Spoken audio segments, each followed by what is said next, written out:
Hello everyone, कैसे हैं आप लोग। आशा करता हूँ कि आप लोग बेहतर होंगे। आइए एक बहुत ही महत्वपूर्ण टॉपिक पर हम चर्चा करते हैं। टॉपिक का नाम है लोक प्रशासन के सिद्धांत। लोक प्रशासन के सिद्धांत में हम पढ़ने वाले हैं लेसन फर्स्ट को, और लेसन फर्स्ट में ही जिस टॉपिक पर हम चर्चा करने जाते हैं उसकी परिभाषा को बताया जाता है। तो हमारा जो टॉपिक है वो है लोक प्रशासन के सिद्धांत। तो इस चैप्टर में हम पढ़ने वाले हैं कि लोक प्रशासन का अर्थ क्या होता है, उसका क्षेत्र कितना बड़ा है, क्या क्या चीज़ें उसके क्षेत्र में शामिल की गई हैं। तो इन सारी चीज़ों पर जो तमाम राजनीति विज्ञान के लोक प्रशासन के विद्वान हैं वो अपने अपने विचारों को देते हैं और बताने का प्रयास करते हैं कि लोक प्रशासन का अर्थ क्या है, उसकी परिभाषा क्या है। तो आइए हम जानते हैं सबसे पहले लोक प्रशासन का अर्थ होता क्या है। तो बहुत संक्षेप में मैंने यहाँ पर नोट्स के माध्यम से सारी चीज़ों को कलेक्ट किया है ताकि आसानी से आपको सभी चीज़ों के बारे में बताया जा सके। देखिए यहाँ पर लिखा है लोक प्रशासन का अर्थ जानने के लिए लोक और प्रशासन ये दो शब्दों से मिलकर के बना है, जिसका अर्थ होता है आसान भाषा में मैं आपको बताऊं सार्वजनिक या सारी जनता से संबंधित। यानी कि लोक प्रशासन का अर्थ होता है सार्वजनिक या सारी जनता से संबंधित। मैं इस चैप्टर को बहुत ही आसान भाषा में आपको समझाने की कोशिश कर रहा हूँ। अब जो होता है सरकारी कार्यों में जो होता है सार्वजनिक सरकारी सारे कार्य होते हैं, सबके लिए होते हैं, हमारे लिए भी होते हैं, आम आपके लिए भी होते हैं, यानी पूरी सारी जनता के लिए सरकारी कार्य होते हैं। अब कह रहा सरकारी कार्यों के लोक प्रशासन को, सरकारी कार्यों के प्रशासन को लोक प्रशासन कहा जाता है। सरकारी कार्यों के, क्योंकि जो सरकारी कार्य होते हैं वो सभी जनता के लिए होते हैं। उदाहरण के तौर पर अगर जो हम सरकारी प्रशासन के कार्यों को देखें तो हम पाएंगे कि जो आयकर के अधिकारियों के द्वारा करों का संग्रह किया जाता है, पुलिस द्वारा अपराधियों की गिरफ्तारी की जाती है, सड़कों का निर्माण किया जाता है, राष्ट्रीय मार्गों का निर्माण किया जाता है, नदियों पुल नहरों का निर्माण किया जाता है। ये जो सारी चीज़ें हैं वो लोक प्रशासन के उदाहरण हैं, क्योंकि ये सारे जो कार्य होते हैं वो सार्वजनिक रूप से होते हैं। तो उदाहरण के माध्यम से आई होप कि आप समझ पा रहे होंगे ये सारे कार्य सार्वजनिक होते हैं। अब हम ये जानेंगे कि लोक प्रशासन के कितने अर्थ होते हैं। लोक प्रशासन के कितने अर्थ होते हैं तो मैं आपको बताऊं कि लोक प्रशासन के दो अर्थ होते हैं। लोक प्रशासन के दो अर्थ होते हैं, एक तो अर्थ होता है व्यापक और दूसरा होता है संकुचित। व्यापक मतलब होता है बड़ा, आपको पता ही होगा। तो हम ये जानेंगे कि जो व्यापक दृष्टिकोण है लोक प्रशासन का वो क्या है, उसका स्वरूप कैसा है और वो उसमें किन किन चीज़ों को शामिल किया गया है।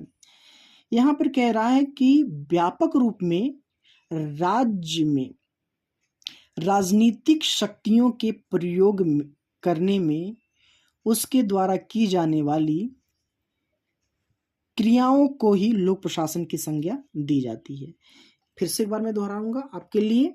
व्यापक रूप से राज्य में राजनीतिक शक्तियों के प्रयोग करने में, यानी कि किसकी शक्तियों का, राजनीतिक शक्तियों का प्रयोग करने में उसके द्वारा की जाने वाली क्रियाओं को ही क्या कहा जाता है, लोक प्रशासन कहा जाता है।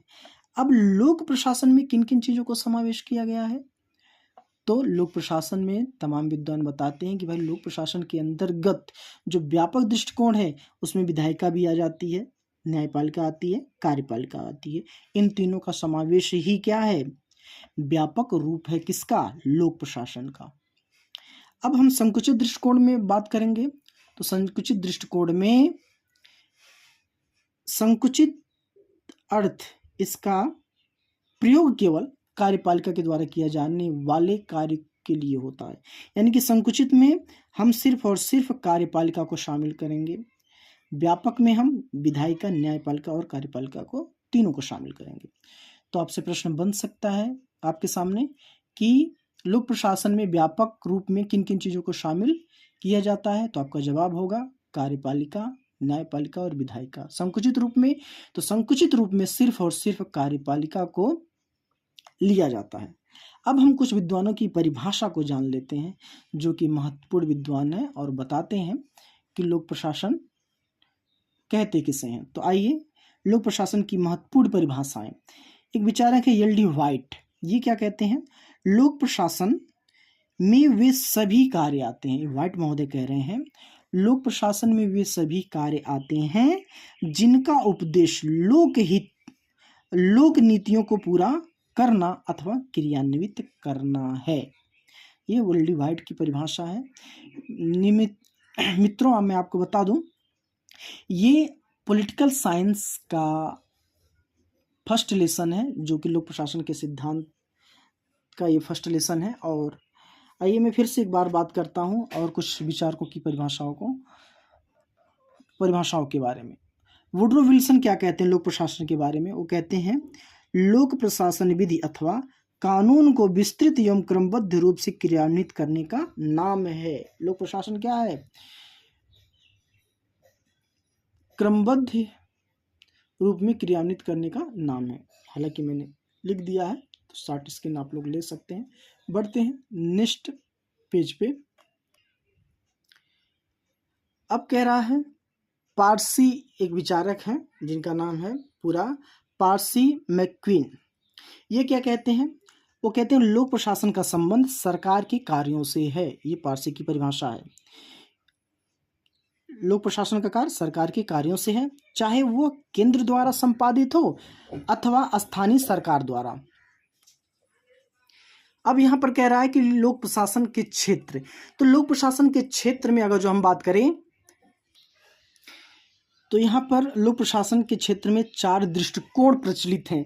वो चारों दृष्टिकोण कौन कौन से हैं? क्योंकि यहाँ पर हमने लोक प्रशासन के क्षेत्र के बारे में बात किया, तो लोक प्रशासन के क्षेत्र में 4 दृष्टिकोण प्रचलित हैं जो कि काफ़ी इंपॉर्टेंट हैं। तो पहला हम जानेंगे व्यापक दृष्टिकोण। तो व्यापक दृष्टिकोण को भी बताने वाले तमाम विद्वान हैं। दूसरा संकुचित दृष्टिकोण है। अब इसमें संकुचित दृष्टिकोण, पोस्टकोर्ब और लोक कल्याणकारी दृष्टिकोण, ये 4 प्रकार के दृष्टिकोण है और चारों प्रकार के दृष्टिकोणों को बताने वाले विद्वान अलग अलग हैं। तो आइए सबसे पहले हम जानते हैं व्यापक दृष्टिकोण के बारे में। तो इस व्यापक दृष्टिकोण का समर्थन करने वाले जो विचारक हैं वो है एल.डी. वाइट हैं, और है मार्क्स हैं, बिलोबी हैं, निग्रो हैं, साइमन हैं। ये सभी लोग बताते हैं कि जो लोक प्रशासन के अंतर्गत कार्यपालिका, न्यायपालिका और व्यवस्थापिका तीनों आती है। अब हम बात करते हैं संकुचित दृष्टिकोण के बारे में। जैसा कि अभी हमने थोड़ी देर पहले पढ़ा, तो संकुचित दृष्टिकोण का समर्थन करने वाले जो विचारक हैं साइमन है, लूथर गुलिक हैं, और ये सिर्फ कार्यपालिका को लोक प्रशासन के अंतर्गत स्वीकार करते हैं। अब हम बात करेंगे थर्ड जो दृष्टिकोण है वो है पोस्ट कोर्ब। पोस्ट कोर्ब जो दृष्टिकोण है वो है इसको स्वीकार करने वाले विचारक हैं लूथर गुलिक, उर्विक, हेनरी फेयोल। आपने ऊपर देखा होगा कि लूथर गुलिक संकुचित दृष्टिकोण का भी समर्थन करते हैं और पोस्टकोर्ब दृष्टिकोण का भी समर्थन करते हैं। तो लूथर गुलिक पोस्टकोर्ब को स्वीकार करते हैं, उर्विक भी पोस्टकोर्ब को स्वीकार करते हैं और हेनरी फेयोल भी इसको स्वीकार करते हैं। लेकिन एक और बात यहाँ मैं आपको स्पष्ट कर दूं कि पोस्टकोर्ब को व्यापक रूप में और व्यवस्थित रूप में जो स्थापित करने का श्रेय जाता है वो गुलिक को जाता है। किसको? लूथर गुलिक को, पोस्टकोर्ब को। ठीक है ना। हालांकि ये तीनों इसके समर्थक हैं, लेकिन अगर जो नंबर 1 की बात की जाए तो लूथर गुलिक इस दृष्टिकोण को व्यवस्थित रूप से बताने का प्रयास किया है। अब इसी में लास्ट की हम बात करें तो लास्ट आता है लोक कल्याणकारी दृष्टिकोण। इसका लक्ष्य यही है कि जनहित में ध्यान रख करके जनता को हर प्रकार से सुखी बनाया जाए। तो ये तो थे लोक प्रशासन के अर्थ, लोक प्रशासन की परिभाषा और लोक प्रशासन के क्षेत्र।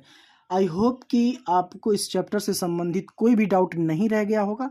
अगर जो किसी प्रकार की कोई दुविधा है, कोई डाउट हो, तो कमेंट के माध्यम से आप मुझे अपनी दुविधा, अपनी समस्या जरूर पहुंचाइएगा। मिलते हैं नेक्स्ट वीडियो में, तब तक के लिए जय हिंद, वंदे मातरम।